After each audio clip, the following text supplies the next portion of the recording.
എല്ലാവർക്കും നമസ്കാരം. ഞാൻ വത്സല മുരളി. ഞാനിപ്പോൾ ഇവിടെ ഉണ്ടാക്കാൻ പോകുന്നത് കപ്പയും ചേമ്പും കൂടെ ഒന്ന് കുഴയ്ക്കാൻ പോവാം. കുഴയെന്ന് കേട്ടിട്ടില്ലേ? കപ്പ കുഴയ്ക്കുന്നുണ്ട്, പിന്നെ ചേമ്പ് തന്നെ കുഴയ്ക്കുന്നവരുണ്ട്. കിഴക്കൻ ദേശങ്ങളിലൊക്കെ ചേമ്പ് തന്നെ കുഴച്ച് കഴിക്കും, കപ്പ തന്നെ കുഴച്ച് കഴിക്കും. ഇതിപ്പോൾ നമുക്ക് കപ്പയും ചേമ്പും കൂടെ ഒന്ന് കുഴയ്ക്കാം. അതിന് വേണ്ടുന്ന സാധനങ്ങൾ ഞാൻ കപ്പ വേവിച്ച് തൊലി കളഞ്ഞ് വൃത്തിയാക്കി വേവിച്ച് ഉപ്പും ചേർത്ത് വെച്ചേക്കുക. ചേമ്പും അതുപോലെ തന്നെ തൊലി കളഞ്ഞ് വേവിച്ച് ലേശം ഉപ്പ് ചേർത്തിട്ടുണ്ട്. അതിന് ചേർക്കേണ്ട തേങ്ങ, ജീരകവും വെളുത്തുള്ളിയും പച്ചമുളകും മഞ്ഞൾപ്പൊടി, പച്ചമുളക്, പിന്നെ ഒരു കുച്ചിരി മുളക് പൊടി ചേർത്തിട്ടുണ്ട്. ലേശം ഒരു 1/4 ടീസ്പൂൺ പോലും ഇല്ല, അല്ല ഒരു പിഞ്ച്, ഒരു കളറിന് വേണ്ടിയിട്ടല്ലേ, മഞ്ഞിച്ചിരിക്കും. അപ്പോൾ നമുക്ക് ഇതൊന്ന് കുഴയ്ക്കാം. ഞാനൊരു പാനെടുപ്പത്ത് വെച്ച് കപ്പ വെച്ചിട്ടുണ്ട്. അതിനകത്തോട്ട് നമുക്ക് ചേമ്പും കൂടി ഇട്ട് കൊടുക്കാം. ചേമ്പും ഇട്ട് കൊടുത്തു.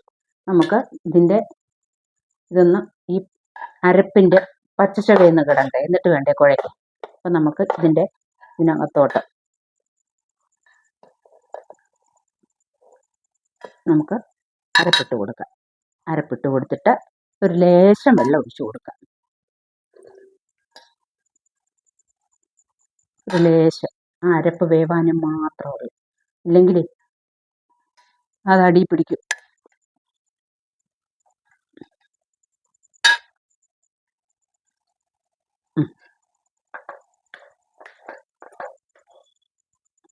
തീയൊന്ന് കൂട്ടി വയ്ക്കാം നമുക്ക്.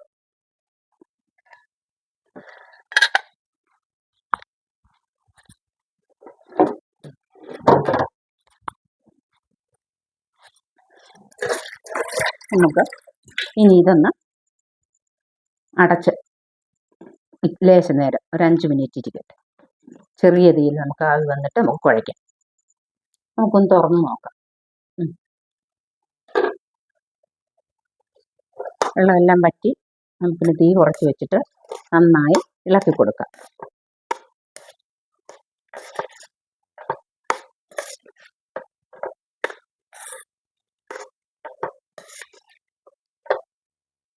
നമുക്ക് ഇനി ഇച്ചിരി കറിവേപ്പില ഊരിയിട്ട് വെളിച്ചെണ്ണ ഒഴിച്ചു കൊടുക്കാം. കറിവേപ്പില ഇങ്ങനെ ഇച്ചിരി വെളിച്ചെണ്ണ ഒഴിച്ചു കൊടുക്കാം.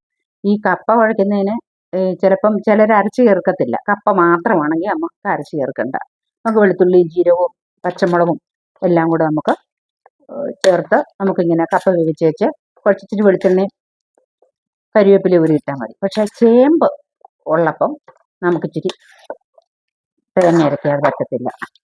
അതാണ് ഞാൻ തേങ്ങ അരച്ചത്. അല്ലെങ്കിൽ നമുക്ക് കപ്പ കുഴയ്ക്കുന്നതിന് തേങ്ങ വേണമെന്നില്ല. പക്ഷെ തേങ്ങയുടെ വിലയ്ക്ക് പറ്റത്തില്ല. അങ്ങനെ നമ്മുടെ കപ്പയും ചേമ്പും കുഴച്ചത് റെഡി ആയിട്ടുണ്ട്.